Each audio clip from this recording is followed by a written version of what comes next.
একদিকে ভারতের মেগাস্টার দেব, আরেকদিকে বাংলাদেশের মেগাস্টার শাকিব খান, দুজনেই লাইভে খালি গলায় দর্শকদের জন্য গান করেছেন। চলুন শুনে আসি গানের গলা কার বেশি সুন্দর, দেব নাকি শাকিব? আপনাদের অপিনিয়ন কমেন্টে জানাবেন। দেব। চোখের জলে ভাসিয়ে দিলাম মনের ঠিকানা, খেয়াল শোতে চাইলে তুমি অন্য মোহনা, তবু তোমার সুখের ব্যথার জোয়ার বুকে রাখবো, আমি তোমারই থাকবো। শাকিব খান।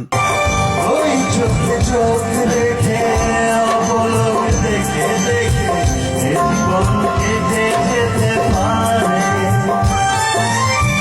বুঝিনি কখন আমি হয়েছি তোমার, আজ দেখি তুমি ছাড়া নেই কিছু।